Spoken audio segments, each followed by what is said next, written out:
Hey guys, now you can follow me on Facebook. Just go to facebook.com/UltraMaximusReviews.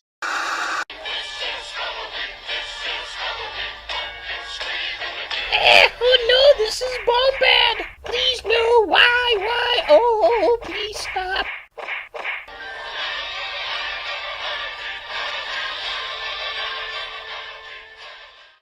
You suck.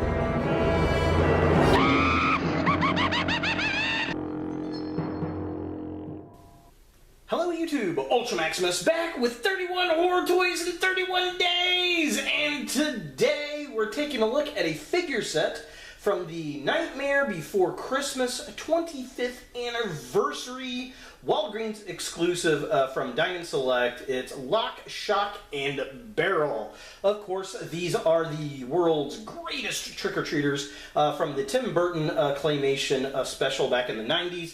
And yeah, I love The Nightmare Before Christmas. It's a great holiday film. I've always liked it since I was a kid. I still like it today. I still think it's great. It's one of Tim Burton's best films. This is the three little trick-or-treaters. They get their masks, which is very cool. I want to say that they've done this figure set before for Diamond Select in like the larger blister packs. I don't know if these are different sculpts or they're the same sculpts. Looking online, they look very, very similar. I don't know. If you do know, either way, leave a comment down below. I would love to know because I don't have the other set. So let's go ahead and take a look at the packaging. So here we have Lock, Shock, and Barrel in the packaging, and yeah, these guys look really, really cool. We've got the masks up here, we got the figures down here, and I always like the fact that their faces look more like masks than the actual masks, which was the whole point of the characters, I guess. We get the Nightmare Before 20th Anniversary, Nightmare Before Christmas 25th Anniversary right there. It says Lock, Shock, and Barrel. We get a little window up here at the top. It's got the Diamond Select logo. And then we get the three trick-or-treaters right there, and then we get the little logo right there, looking all kinds of cool, so just kind of a close-up. I like the little skull there. I think that looks pretty cool. There they are, looking all kinds of awesome. 25th anniversary! And then there's the artwork of the characters.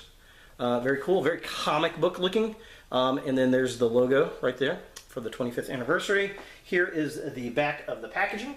So we get an image of the actual characters here, a couple other figures that are available this year. I've seen all of these sets, and there's also a Sally figure that's not pictured here. There's the Pajama Jack, the Pumpkin King Jack, and then these guys. Now, I did get a Pumpkin King Jack from Diamond Select, but it's not the Walgreens, and I think it's a larger version. I'm not sure.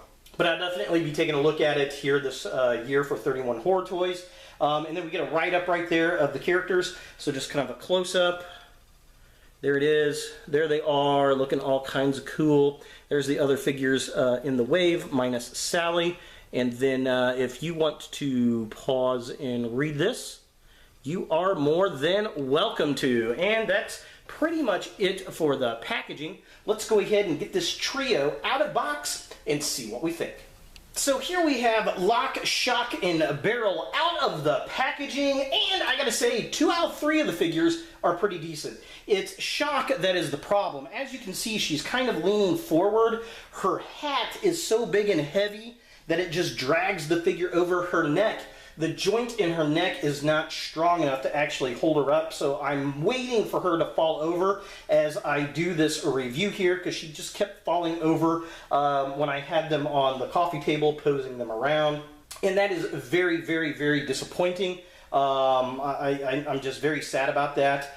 They also come with these little stands right here, these little clear stands, and I'm not really sure why, because they all stand pretty well except for Shock. who falls over. She's top heavy, and these stands are so little that they don't do anything to fix that, which is very, very disappointing. So I'm just going to throw those over to the side. The other thing that's very disappointing is on Beryl's lollipop.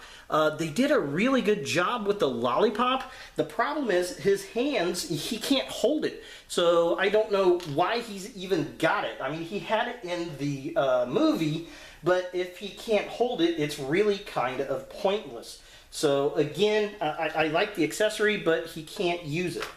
Alright, so looking at the three figures, they are really, really well done. They're very thick, heavy, kind of rubbery plastic. I'll look at Shock here first. As you can see, see how she's kind of bent like that? It's her joint on her neck just is not strong enough to hold up this giant heavy hat. If they would have made this a light plastic, that would have been way, way better. I mean, I like the durability of the hard rubber, but you're going to have to get a figure stand holder to kind of hold her up by the hat and get the weight off of the neck, because it's going to permanently bend that rubber joint, and it's just not going to work. So she's got her little mask, and I do like that. It pops off, and there she is, looking all kinds of shocky. So that's very, very cool. Definitely dig that. I'm going to put her down here for a second. The mask itself, I like the paint in it.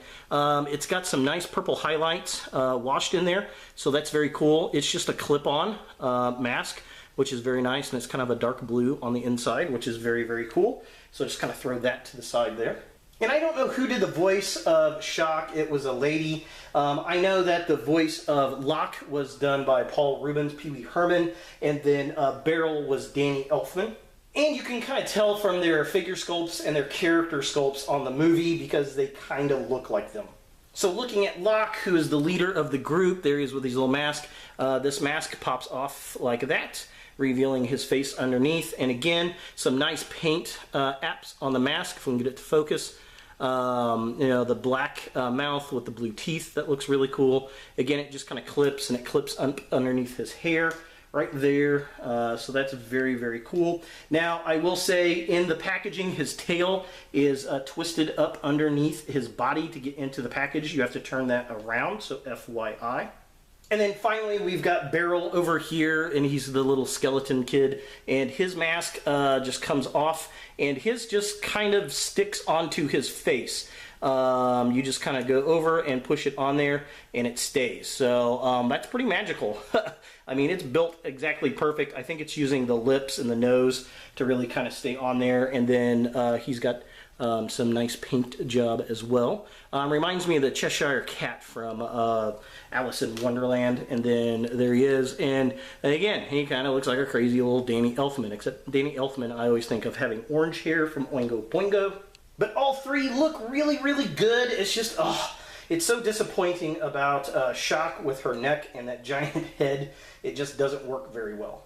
So looking at articulation on these guys, here is Locke. His head barely moves at all. There it goes, right there. It's so tight. Ball joint is up there. Doesn't really look up or down. The arms move up and down. The legs move back and forth ever so slightly. And then the feet twist back and forth, and that's about it. On Shock. Oh, and his tail does rotate as well. So that is Locke right there. Now Shock is very, very similar. Her head twists back and forth, and it looks, see how I don't know if it shows up on the camera very well, but that joint, it feels like the head's going to come out and eventually break, which is very unfortunate. And then her arms move up and down. Her hands do twist. I think Locke's does too, we'll have to look. And again, her legs move back and forth, and then there is a twist at the foot, and that's really about it for her. I'm going to lay her down again, and yeah, his hands twist as well. I missed that a second ago. And then Beryl, very, very similar. His head twists back and forth, arms move up and down, hands twist, his legs barely move, and then his little feet really don't move because of the design of the cut on his PJs. It looks like they're supposed to, but they just really don't move at all. And yeah, overall, I mean, again, I love the sculpts. And they've got articulation. It's just, Shock is just badly designed. So taking a closer look at the figure itself, I think they did a good job with the sculpt and paint. It really does look like the character from the animated film, and it looks like Paul Rubens in a demonic kind of way. I like the red hair, the yellow eyes look nice, all the wrinkles in the little devil outfit. He's got the little spit curls on his hair there. It's kind of a redhead. All the different little wrinkles in the jacket. Like I said, the tail looks good. I like the kind of pale dead flesh tone, and the mask itself I think looks really, really good. It looks like the mask that we get in the show itself. So yeah, they did a good job with it. So taking a closer look at a barrel here, again, I love the sculpt on this guy. He kind of reminds me of Jared Leto's Joker for some reason, looking back at him now. But I like how his eyes almost look like they're ripped away from his face. The grin looks good. The green hair. I like the little purple pajamas with the bones on it. I like how the bones on the pajamas are painted and they're raised up from the pajamas, which looks really, really cool. The flesh tone on him is pretty good. He's got the green hands and feet, but his face is a very whitish kind of color. And then his mask looks really good and reminds me a lot of Jack Skellington, actually. But yeah, he was my favorite of the three trick-or-treaters, and it definitely comes across. It's just a shame that his little lollipop can't be held. And finally, taking a look at Shock here. Again, she's sculpted really well. It's just kind of hard to see her with that big hat hanging over. It goes up nice and high. I like the mask. I think it looks pretty good. Her hair comes down really nice. It's got the little purple lace at the bottom of her dress. She reminds me of the Wicked Witch of the West in a cute version, and I kind of think that's what they were going for. And, it works. For comparison, so here we have Lock, Shock, and Barrel next to the Marvel Legends Spider-Ham, and he's just a little bit shorter than Barrel, so I think he fits pretty well into the size scale, and he pretty much has about the same articulation. So is Lock, Shock, and Barrel something that you want in your horror collection? Well, if you're a Nightmare Before Christmas fan, these are characters you're really going to like. 2 out of the 3 of the figures are awesome. It's Shock that's the problem. As you can see, her head just keeps leaning over and over and over, and it wouldn't surprise me if she falls over at the end of this review here. I love the masks. I love how they snap on and off. It is annoying how Barrel's lollipop, he can't hold it. But really, that's the worst thing I can say. If nothing else, get the figures and keep them in their box, because they do look good in the box, and it's not expensive. It's $15 for all 3 figures, so I can't complain. So there they are, Lock, Shock, and Barrel from A Nightmare Before Christmas for 31 horror toys in 31 days! Hey guys, thanks for watching. If you like this video, thumbs it up. If you hate this video, thumbs it down. To watch more Ultra Maximus, click on the links to the right. Don't forget to subscribe and share, like us on Facebook, and look for more videos in the future.